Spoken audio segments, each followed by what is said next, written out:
Le grondement est arrivé avant eux. Un son lourd, profond, qui a fait vibrer les vitres du petit bar comme un avertissement. En cette fin d'après-midi tranquille, personne ne s'attendait à ça.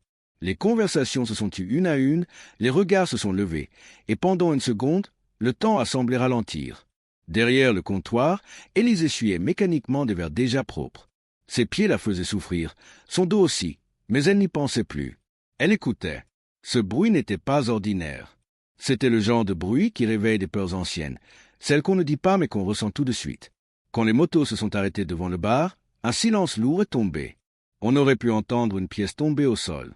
Élise a levé les yeux vers la vitre et les a vus.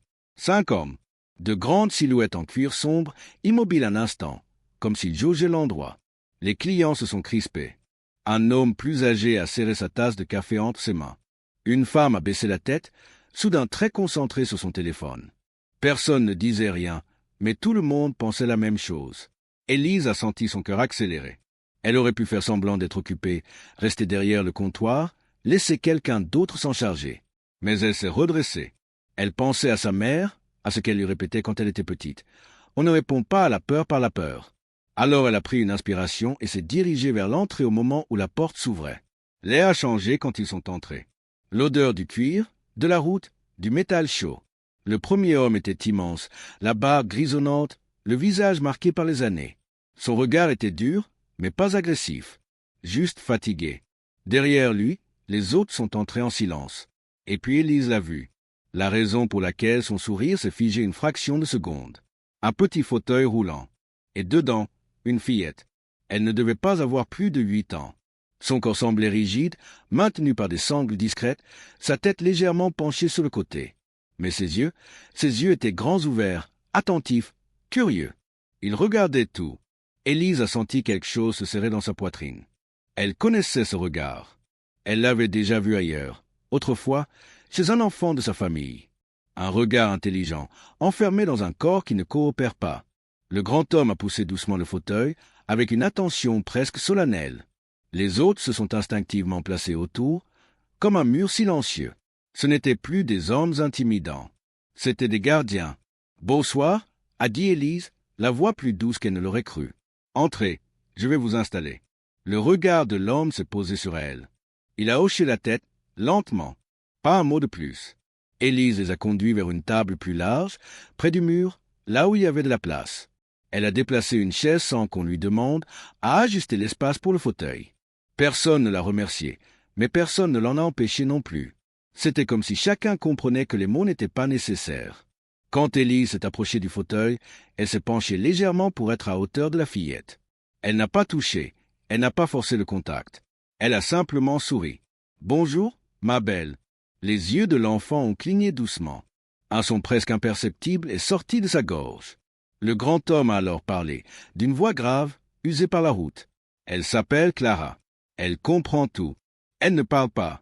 Élise a acquiescé comme si on venait de lui dire quelque chose de parfaitement normal. « D'accord, Clara » a-t-elle murmuré. « On va bien s'occuper de toi. » À cet instant précis, sans qu'aucun client ne le remarque vraiment, sans musique, sans geste spectaculaire, quelque chose a changé dans la pièce.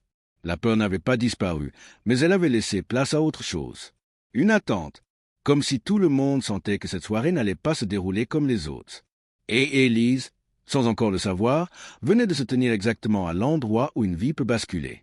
Une fois les commandes prises, Élise s'est éloignée de la table, mais son attention ne l'a jamais vraiment quittée. Même derrière le comptoir, même en servant un café ou en encaissant une addition, son regard revenait sans cesse vers ce coin du bar. Les hommes parlaient peu. Ils mangeaient lentement, comme s'ils avaient appris à prendre leur temps ici, dans ce lieu qui n'était pas le leur. Le plus grand d'entre eux restait penché vers la fillette, ajustant régulièrement la position de son corps, vérifiant une sangle, essuyant délicatement le coin de sa bouche avec une serviette. Chaque geste semblait répété, maîtrisé, presque automatique. Et pourtant, Élise voyait bien la fatigue derrière cette précision. Elle a remarqué comment les autres hommes adaptaient leur comportement autour de l'enfant. Les voix baissaient naturellement. Les rires, quand ils apparaissaient, restaient étouffés. L'un d'eux a déplacé son verre pour éviter qu'il ne soit renversé près du fauteuil.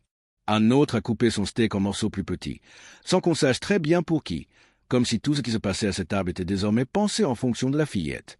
Ces hommes que tout le monde regardait avec méfiance étaient en réalité en permanence en alerte, mais pas pour se défendre, pour protéger. Élise est surprise à ressentir une émotion étrange, un mélange de respect et de tristesse. Elle connaissait ce genre de vigilance constante, cette fatigue qui ne se voit pas tout de suite, parce qu'elle ne vient pas d'un manque de sommeil, mais d'un manque de répit. Elle s'est rappelé les nuits sans fin, les gestes répétés, l'impression de ne jamais pouvoir baisser la garde. Le corps finit par s'habituer, mais l'esprit, lui, s'use lentement. Quand elle est revenue avec les plats, elle a observé la scène de plus près. Le grand homme a posé son assiette devant lui, mais ses yeux restaient fixés sur Clara. Il a commencé à manger, puis s'est arrêté, hésitant. Il fallait choisir. Manger pendant que l'enfant attendait, ou s'occuper d'elle en premier et laisser son repas refroidir. Élise a vu cette hésitation, cette petite fracture invisible que personne d'autre ne semblait remarquer. Les autres hommes l'ont vue aussi. Aucun n'a rien dit. Ils savaient que ce n'était pas une question de volonté, mais de réalité. Elle a posé doucement l'assiette de Clara devant elle, déjà coupée en petits morceaux comme elle l'avait demandé en cuisine. Elle a ajusté la paille de la boisson, rapproché le tout pour que le père n'ait pas à se lever. Puis elle est restée là, une seconde de trop peut-être, observant le manège silencieux. Le grand homme a pris une bouchée, l'a mâchée lentement, puis a reposé sa fourchette pour se tourner vers sa fille. Son visage s'est durci, non pas par colère, mais par concentration. Chaque repas était une épreuve d'équilibre. Élise a senti monter en elle une décision qu'elle n'avait pas encore formulée. Ce n'était pas un élan héroïque, plutôt une évidence, une logique simple. Elle a regardé autour d'elle. Le bar était presque vide maintenant. Les clients présents n'étaient pas pressés. Le temps semblait s'être étiré. Elle a inspiré profondément, consciente que ce qu'elle allait dire pouvait être mal compris. Elle s'est penchée légèrement vers le grand homme, suffisamment près pour ne pas attirer l'attention des autres tables. « Si vous voulez, je peux m'en occuper pendant que vous mangez » a-t-elle dit doucement. « J'ai l'habitude. Je sais prendre mon temps. » Il a levé les yeux vers elle, surpris. Son regard était méfiant, mais pas fermé. Il a jeté un coup d'œil vers Clara, puis de nouveau vers Élise. Une seconde a passé. Puis deux. Élise a cru qu'il allait refuser. Elle l'aurait compris. Mais à ce moment-là, Clara a émis un petit son, presque un soupir, et ses yeux se sont tournés vers Élise avec une attention calme. Le grand homme a dégluti. Quelque chose a bougé dans son regard, comme une fissure dans une armure trop lourde. « Vous êtes sûr » a-t-il murmuré. « Ça prend du temps. » Élise a hoché la tête, sans hésiter. « J'ai le temps. » Et elle aussi. Il n'a pas répondu tout de suite. Puis il a lentement repoussé son assiette vers elle, juste assez pour lui faire de la place. Ce n'était pas une acceptation bruyante. C'était une confiance offerte à contre-cœur, mais offerte quand même. Et à cet instant précis, Élise a compris que ce qu'elle s'apprêtait à faire allait bien au-delà d'un simple service. Élise a tiré une chaise et s'est installée près de Clara, sans précipitation, comme si elle avait toujours été là. Elle n'a pas touché la fillette tout de suite. Elle a d'abord observé sa respiration, la position de sa tête, la tension de ses épaules. Des gestes que personne ne remarque quand on n'a jamais appris à regarder vraiment. Puis elle a pris la fourchette, coupé un morceau encore plus petit, presque trop petit, et l'a approché lentement. « D'accord, Clara, on y va doucement. » La fillette a entrouvert la bouche avec un effort visible. Élise a attendu. Elle n'a pas cherché à accélérer. Elle a simplement suivi le rythme que le corps de l'enfant lui imposait. Quand le morceau a été avalé, elle a souri, un sourire discret, comme on félicite quelqu'un sans le mettre mal à l'aise. « C'est très bien. » À côté d'elle, le grand homme est resté immobile un instant, comme s'il ne savait plus quoi faire de ses mains. Puis il a repris sa fourchette. Il a pris une bouchée. Une vraie bouchée. Il a mâché lentement, surpris par la chaleur de la nourriture, par le simple fait de manger sans être en alerte permanente. Les autres hommes se sont remis à parler à voix basse, leurs épaules se détendant peu à peu. Quelque chose de lourd s'est desserré autour de la table. Élise a continué. Chaque bouchée demandait une attention totale. Elle parlait doucement, non pas pour remplir le silence, mais pour ancrer Clara dans le moment. Elle lui décrivait ce qu'elle voyait par la fenêtre, la couleur du ciel qui virait au rose, les nuages étirés comme de la laine. Elle racontait des choses simples, sans importance apparente, mais chargées d'une chaleur tranquille. Clara écoutait. Ses yeux suivaient parfois le mouvement des lèvres d'Élise, parfois la lumière dehors. Le temps s'est étiré. 10 minutes. 15. Personne ne regardait sa montre. Le bar semblait exister dans une bulle, coupé du reste du monde. Élise sentait parfois le regard du père sur elle. Pas un regard de surveillance. Un regard étonné. Comme s'il découvrait une scène qu'il avait longtemps cru impossible.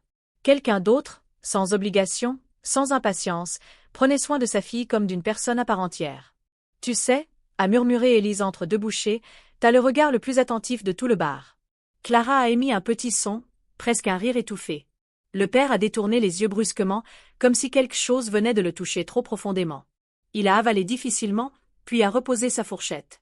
Cette fois, ce n'était plus la faim qui s'apaisait, mais autre chose. Une tension ancienne. Une fatigue qu'il n'avait jamais formulée. Les autres hommes observaient la scène en silence. L'un d'eux a hoché la tête, lentement. Un autre a esquissé un sourire discret. Il n'avait rien à dire. Tout était déjà là. Quand Élise a proposé la purée, elle a pris encore plus de temps. Elle faisait des pauses, laissait Clara reprendre son souffle, vérifiait chaque déglutition. Il n'y avait aucune gêne. Aucun malaise. Seulement une concentration respectueuse. À un moment, Élise a senti une grande main se poser sur le bord de la table. Le père la regardait. La plupart des gens, a-t-il commencé, puis s'est arrêté. Ils ont peur. Ou ils parlent trop. Ou ils font comme si elle n'était pas là. Élise a levé les yeux vers lui, calmement. Elle est là, a-t-elle répondu simplement. Et elle comprend. Il a acquiescé lentement. Ses yeux brillaient légèrement, mais il n'a rien dit de plus. Il n'en avait pas besoin. Quand Clara a fini ce qu'elle pouvait manger, Élise a essuyé délicatement sa bouche, prenant soin de ne pas la brusquer. Elle s'est penchée à son niveau.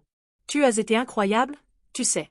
Les yeux de Clara se sont fixés dans les siens, intenses, reconnaissants, pleins de quelque chose de doux et de fort à la fois. Élise a senti sa gorge se serrer. Ce n'était pas de la pitié. C'était une connexion. Simple. Humaine. Le père s'est levé lentement. La chaise a raclé légèrement le sol. Pendant une fraction de seconde, Élise a cru qu'il allait dire quelque chose d'important, peut-être trop. Mais il s'est contenté d'un mot, prononcé bas, presque avec difficulté. Merci. Ce mot-là contenait bien plus qu'une gratitude polie. Il contenait une nuit de route, des années de lutte, et un soulagement rare. Élise l'a compris sans qu'il ait besoin d'en dire davantage. Après le repas, le rythme de la table a changé. Les assiettes vides restaient devant eux, oubliées, comme si personne ne voulait rompre ce moment fragile. Élise s'est levée pour débarrasser, mais elle n'est pas partie tout de suite. Le grand homme avait reposé ses mains sur la table, paumes ouvertes, comme quelqu'un qui n'était plus sur la défensive.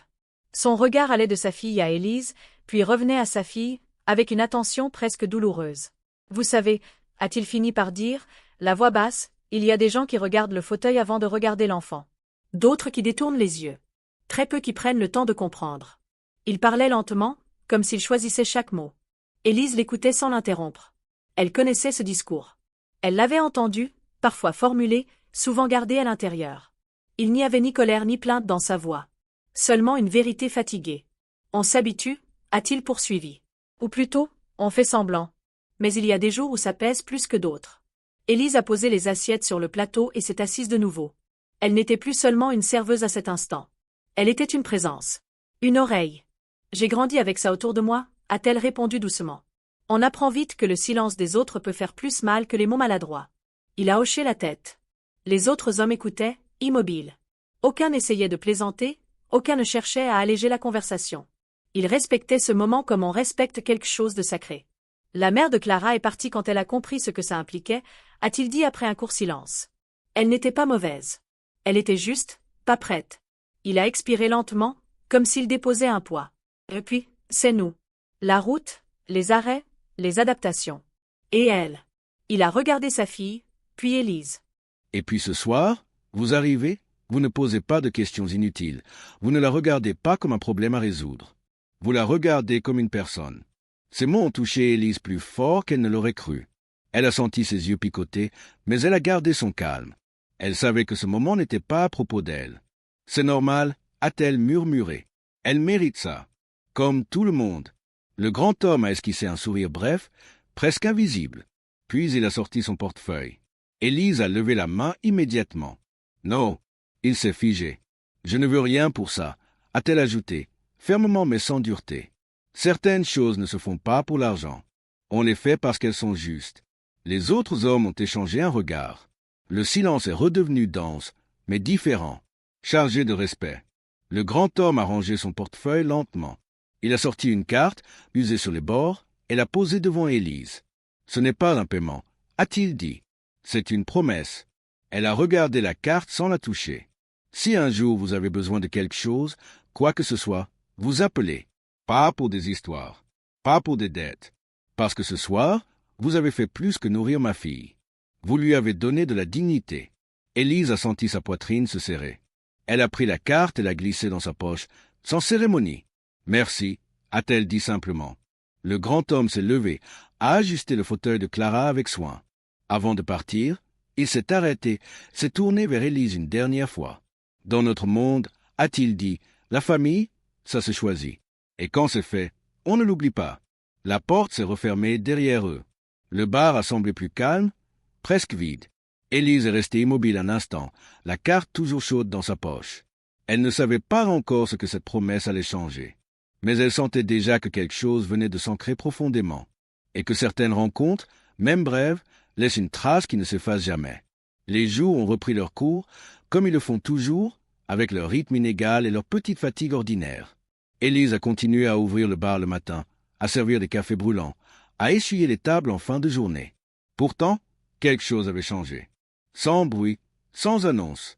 Elle y pensait parfois en rangeant les verres, à ce regard posé sur elle, à cette carte rangée dans sa poche, qu'elle n'avait jamais sortie. Elle ne savait pas pourquoi, mais elle sentait qu'elle n'était plus tout à fait seule.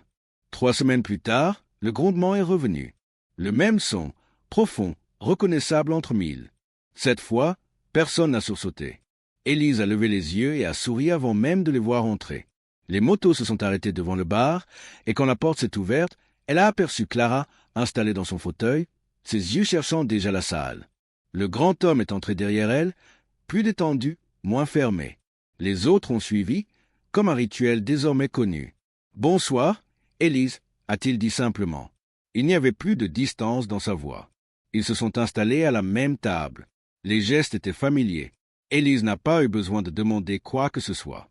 Les commandes sont venues naturellement, presque comme entre habitués. Elle a observé Clara, qui semblait plus à l'aise, plus présente. Quand Élise s'est approchée, la fillette a émis ce petit son qu'elle reconnaissait maintenant. Un signe, un lien. La soirée s'est déroulée sans tension, mais avec quelque chose de plus profond.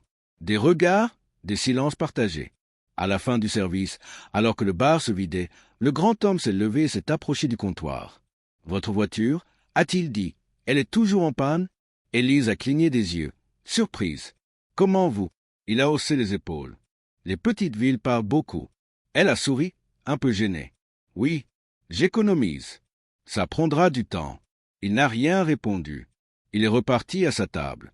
Le lendemain matin, en arrivant au travail, Élise a trouvé sa voiture sur le parking. Lavée, réparée. Les clés l'attendaient derrière le comptoir avec un simple mot plié en deux. La famille est la famille. Elle est restée longtemps immobile, les clés dans la main, le cœur serré. Elle n'a pas appelé. Elle n'a pas remercié. Elle a compris que ce n'était pas nécessaire. Quelques mois plus tard, un incendie a ravagé l'immeuble où elle vivait. Elle a tout perdu. Des vêtements, des souvenirs, des photos. Le lendemain, elle est venue travailler malgré tout, encore sous le choc. En fin de matinée, un camion s'est arrêté devant le bar. Les portes se sont ouvertes. Ils étaient là, tous, avec des cartons, des meubles, des couvertures. Rien d'excessif, juste l'essentiel. Des choses neuves, certaines encore étiquetées. On avait ça en trop, a dit l'un d'eux. Ils ont passé la journée à l'aider à s'installer ailleurs. Sans discours, sans attendre quoi que ce soit en retour. À cet instant, Élise a compris que cette promesse n'était pas symbolique. Elle était réelle, solide, durable. Ce soir-là, assise seule dans son nouveau petit appartement, Élise a regardé autour d'elle. Et pour la première fois depuis longtemps, elle a pensé à l'avenir autrement. Elle a repensé à Clara, à cette patience apprise, à cette attention silencieuse. Une idée a commencé à prendre forme, encore fragile, mais assez forte pour ne plus la quitter. L'idée ne l'a plus quittée. Elle s'est installée doucement, sans s'imposer, comme une question qu'on n'arrive plus à repousser. Élise continuait à travailler au bar, mais son esprit était ailleurs par moments. Elle observait les gens différemment. Les mains fatiguées, les regards inquiets, les silences chargés. Elle repensait souvent à Clara, à cette manière d'exister pleinement sans dire un mot, à la patience que cela exigeait des autres. Elle se surprenait à imaginer ce qu'elle aurait pu faire de plus, au-delà d'un service, au-delà d'un instant. Un soir, après la fermeture, Rosie, la patronne, l'a regardée longuement avant de parler. « Tu n'es plus la même depuis un moment, tu sais. » Élise a souri, sans nier. « Je crois que j'ai compris quelque chose, » a-t-elle répondu. « Mais je ne sais pas encore comment le faire. » Rosie a hoché la tête, comme si elle comprenait parfaitement. À son âge, On reconnaissait ces moments-là, ceux où une vie commence à se déplacer, lentement, mais sûrement. Les semaines suivantes, Élise a commencé à se renseigner. Discrètement. Des brochures, des sites internet, des conversations à voix basse. Elle découvrait un monde exigeant, long, coûteux. Les chiffres lui donnaient parfois le vertige. Les formulaires aussi. Certains soirs, elle refermait tout, découragée. Puis elle pensait à Clara, à ce regard attentif. Et elle recommençait. Un après-midi, alors qu'elle remplissait un dossier pendant sa pause, le grand homme est entré. Seul, sans bruit. Il s'est assis au comptoir et a attendu qu'elle le remarque. « Tu prépares quelque chose » a-t-il dit simplement. Elle a hésité, puis a posé les papiers devant lui. « J'aimerais me former, pour aider des enfants comme Clara, pour faire ça bien, pas juste avec le cœur, mais avec les compétences. » Il a parcouru les feuilles du regard, lentement. Il n'a pas posé de questions tout de suite. Quand il a relevé la tête, son expression était grave. « C'est cher ? Oui. Tu as peur ? Un peu. » Il a hoché la tête. « C'est normal. » Ils n'en ont pas reparlé ce jour-là, ni le lendemain. Élise a continué ses démarches sans rien attendre. Puis, une semaine plus tard, une lettre est arrivée à son nom. Officielle, soignée. Elle l'a ouverte avec des mains tremblantes. Les mots étaient clairs. Une aide, totale, pour la formation, pour le logement, pour vivre pendant ces années. Élise a senti ses jambes céder. Elle s'est assise, le souffle court. Elle savait. Elle a appelé le numéro sur la carte, celui qu'elle n'avait jamais composé. « Je ne peux pas accepter », a-t-elle dit en pleurant. « C'est trop. » Sa voix est arrivée tout de suite, calme, ferme. « Tu peux. Et tu vas ?» Il n'a pas élevé le ton. Il n'a pas expliqué longtemps. « Tu as pris soin de ma fille quand tu n'y étais pas obligé. Tu lui as parlé comme à une personne. Tu m'as donné 20 minutes de paix. Tu n'imagines pas ce que ça vaut. Ce n'est pas un cadeau. C'est une continuité. » Elle a essayé de protester. Encore, il l'a interrompu doucement. « Le monde a besoin de gens comme toi. Et Clara aussi. Alors tu vas y aller. Et tu feras ce que tu sais déjà faire.